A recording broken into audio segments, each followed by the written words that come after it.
What's going on, guys? It's UrAvgConsumer, and today we're going to be spending a real day in the life with the Samsung Galaxy S8. And if you're not familiar with my real day in the life videos, you're basically going to spend a full day with me while we test out the phone and see how it performs with some actual real world usage. But I've got to give a huge shout out to D-Brand for getting the phones in my hand a bit earlier than the ones I already pre-ordered. So thanks a lot, D-Brand, I appreciate it. Now, I do have some pre-orders coming in, so that means I have extra phones to give away to one of you guys. So be sure you subscribe to the channel and check the end of the video for more details on how to enter. So far, all we did was pretty much set it up, get our apps on there, and we haven't done much else. So we're going to check out things like the front-facing camera, all that. No selfies have been taken yet. We're gonna do that now with a full day of work. So the first stop is this place. I gotta come in and grab a package, of course. All right, so I got my email pulled up, and this is like the worst kind of message you can see when you're tracking something. Undeliverable is addressed, because then you gotta go to this place. But yo, peep the skin. This is Dragon Skin by D-Brands. Probably one of the best skins I've ever seen. This is hot. Kind of goes with the outfit too. So that sucked.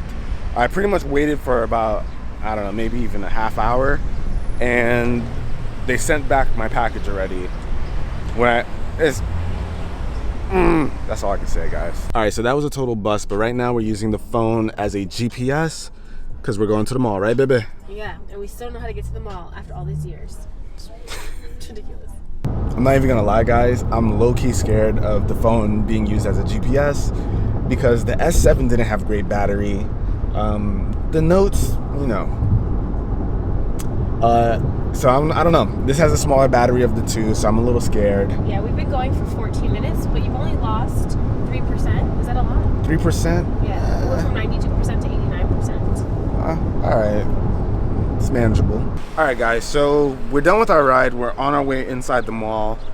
We drove for around 20-something minutes, and we lost about 7%. So 85% still left. Good enough for the rest of the day. So it's a pretty sunny day. But with brightness turned up all the way to the max, we got absolutely no trouble looking at apps or anything on the screen. And I mean, the screen's amazing. It's from Samsung, the Super AMOLED display. It's gonna be good, and it is. Now, what's crazy is that I didn't even realize it this whole time, but the phone had no issues in my hands. It didn't slip or anything, but that's because I'm using this Dragon Skin from D-Brand. The one that I used at the event when I first tested it wasn't too bad, but it was definitely a lot more slippery in the hands than this is. So glad to get that extra texture here. So right now, Ari's trying to convince me to go to Sephora with her. He's going to Sephora. No. I went to Gundam Planet with him, and he was there for like 2 hours just to find the same stuff. 2 that he hours? always liked. No, you're yes. OD. No, definitely 2 hours, and I was the best sport. I was finding stuff for him to buy. So you'll be coming to me to pick out. I'll go in there for a few minutes.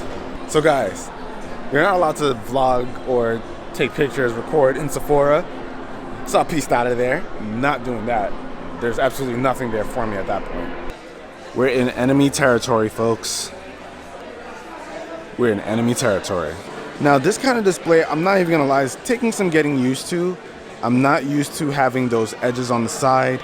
I never really messed around with the Galaxy S7 Edge. I didn't really like that kind of design.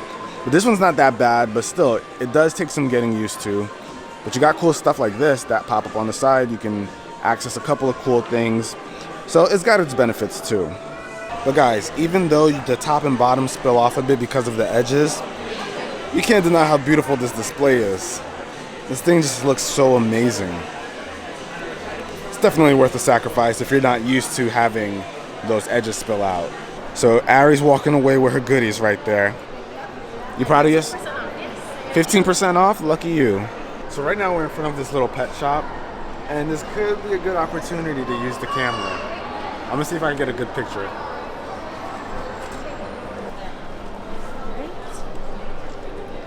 All right, let's see how that came out. Now, it is behind the glass, so kind of hard to know if it's going to be a decent picture. And pictures are kind of hard to tell if they're really good because of that glass, but we'll try something else for sure. And it would not be right if I did not play this game. Boom. Pokemon Go. It seems to be running pretty smooth. No issues so far. It seems really smooth, actually. Nice. And it even fits the weird little aspect ratio that Samsung's going for with this guy. Kind of like the G6, but handles it really well. And yes, I know, Pokemon Go is dead for some people, but not me. Something to note is that you can change the resolution from Full HD to Quad HD. So this phone is capable of Quad HD, but it comes default at Full HD, probably to save battery and stuff like that. And to be completely honest with you, I can't tell the difference. So I'm gonna put it back on that. But since the aspect ratio on this phone is a bit different, it's not the standard 1920 by 1080, it's 2220 by 1080. So it's a little bit more because of the extra pixels at the top and bottom. All right, so our camera died. So a better time than now to test out the video quality here, the front-facing camera. So this is the front-facing camera. It's really close. I don't even know what this is in. This is probably 1080p. I'll see if I can change that, but this is the quality. Looks pretty good. You need to learn how to extend your arm when doing like selfie style. Oh my God, I gotta be like this? Yeah, exactly. I look crazy. All right, so we got a picture of little Togepi right here. Bixby Vision. You hit that, and then it should detect it. You select what you need to, and let's see if it'll see. Let's see if we can buy this anywhere else. Nothing. Image. I know that it's Togepi and something that isn't Togepi. Okay.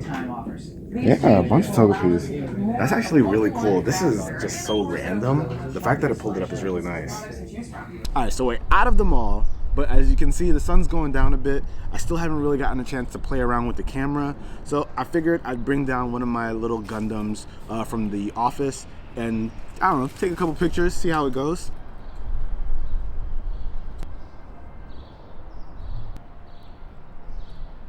Alright, so we've got a few shots, and my goodness, guys, this camera honestly is so amazing.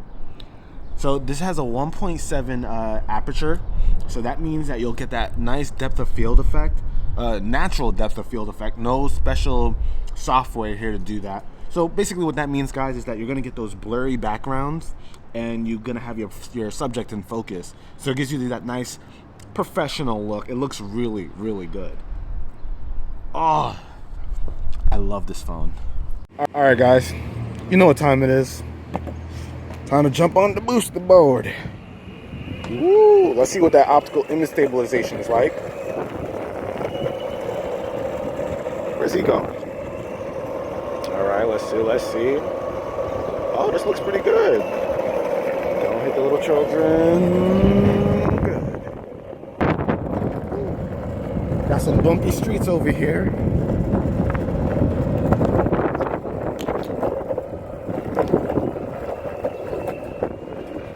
I think for the most part, we got what we needed, folks.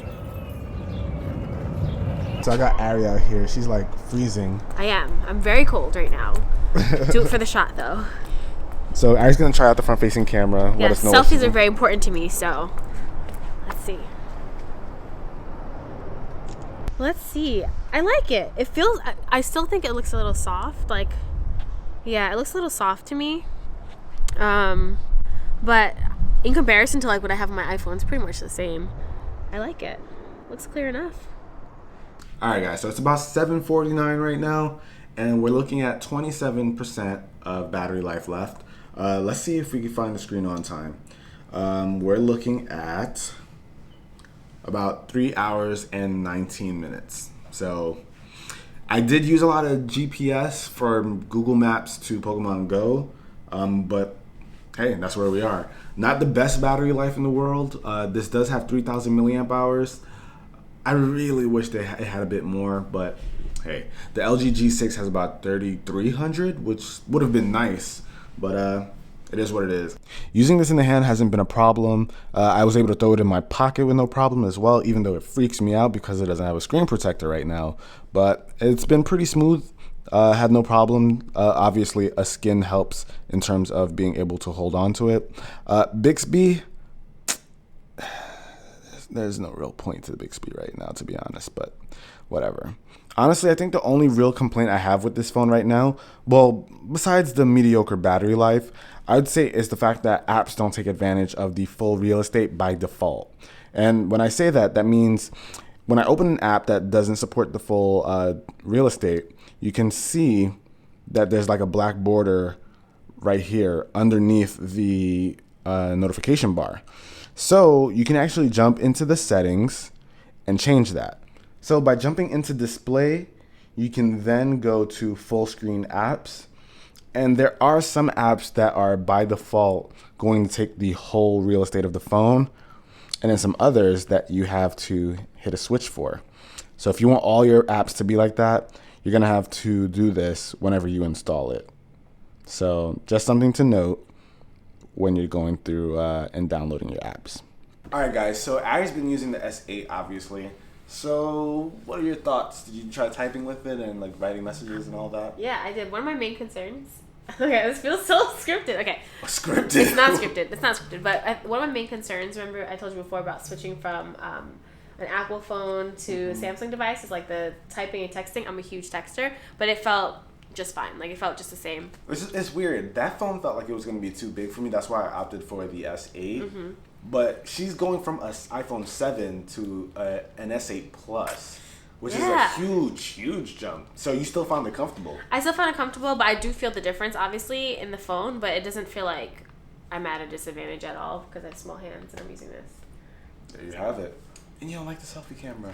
I don't know. That's the one thing. I'm not that crazy about it. It's okay. Yeah, no, that's fine. Yeah. So you don't think it's Instagram worthy? I don't... No? No, I don't think so. Let's try one more time. Oh, yeah, you got to use the fingerprint. Not the fingerprint. The heart rate sensor to take selfies, which is actually pretty cool.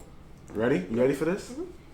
I'm not gonna lie, it does look a little washed out. It does, right? It doesn't look as crisp, I think, as like the back camera or even my front facing camera, my iPhone. Shots fired. So guys, we've been comparing these two phones, the selfie cameras. We're spending way too much time on this. I think we are, but selfies are serious business, so we have to do this. I don't know. I feel like I gotta go with the S8. Ari really likes what the iPhone is. So what we're gonna do is we're gonna put up both pictures up. Okay, and then you guys will tell us which one you think looks best. We took a picture that's almost the same exact positioning, so you guys can tell us what you think is best. You be the judge. Now, we spent some real time with the phone, and there's a long list of things that I love about this phone, and a handful of things that I'm not so crazy about. But first thing that I really like is the design. I think it looks great, it's comfortable in the hand, and even the S8 Plus is pretty good in the hand as well. It's about the same height as the iPhone 7 Plus that I use, but that bigger screen does make it a two-handed device. But overall, I think they look great and they feel great in the hand, even with those edges. Now, the second thing I like is, of course, that beautiful display. Despite those edges that I'm not so crazy about, it is still an amazing screen. The screen is vibrant and colorful and still manages to be large on a small body like the S8, and even more ridiculous on the S8 Plus. I do really like it. It is a bit longer though, so it may take some time for people to get used to it, as well as developers to develop apps that really fit that aspect ratio. But thankfully, Samsung does offer some setting changes that allows you to fit the apps in there so it doesn't look too weird. YouTube even offers some aspect ratio changes that do crop this frame a bit, so there are little tweaks that you can implement to get around that. And of course, the camera is amazing. Just like most of Samsung's recent devices, it looks really good. It produces some excellent quality photos as well as videos. They're very vibrant, have great dynamic range, very sharp, so you can't complain with the camera. Ari wasn't completely sold on the front-facing camera though, but I personally liked it. But she thinks iPhones are a bit better for her Instagram. And while Bixby may not be super useful anywhere else, when it comes to your camera and photos, it's actually really cool that you can go in and search things on the internet depending on what it finds in your photos. And it can be pretty hit or miss, but when it does work, it's actually very surprising and cool. Now, when it comes to the UI, I gotta say I really do like it. Samsung's come a long way when it comes to the UI. I used to hate TouchWiz, but now they've implemented a much nicer version.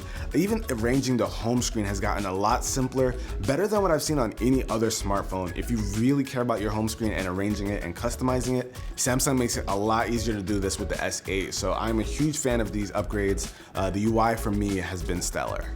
And there's other cool little bonuses like expandable storage, IP68 water resistance in case you spill some water on it, and there's even new ways to unlock your phone. So new security, you can use your iris scanner, face detection, or even a fingerprint scanner, all kinds of cool ways. Not all of them are really necessary since it can be fooled by a photo or even an identical twin, which is not the best idea, but you can actually just use the fingerprint scanner, which is really fast, and that's the one I use all the time. And there are those handful of things that I'm not so crazy about, speaker being one of them. It's very easy to completely block out the sound depending on how you hold it, so that's not so great. There's also that weird Bixby button. It is such a tease to have an awesome button there that could potentially offer a really cool feature to their device, but they want to keep it as Bixby. Bixby is not the most useful thing in the world, so everyone's complaining, and I get why. And battery life is a bit mediocre. I had about 4 hours and 14 minutes of screen on time. That's not super impressive. I wish it had a bit more, but I can understand why Samsung's not really trying to push any boundaries when it comes to battery right now. But either way, those are just a handful of things I dislike on a phone that I love overall. And I definitely recommend it. The Samsung Galaxy S8 and S8 Plus are awesome phones. Just depends on what size you want. Now, of course, I know you're all waiting to hear about the giveaway. And to enter, it's simple. Subscribe to the channel, leave a comment down below. Boom, that's it. That's all you gotta do. Now I'm going to be announcing the winner over on Twitter, so be sure to be following me there. The winner's gonna be selected at random in 2 weeks. So yeah, be sure to pay attention there. If you wanna see any other videos on the Samsung Galaxy S8, be sure to let me know down below in the comments. I'll catch you guys in the next one. Till then, it's your average consumer. Peace.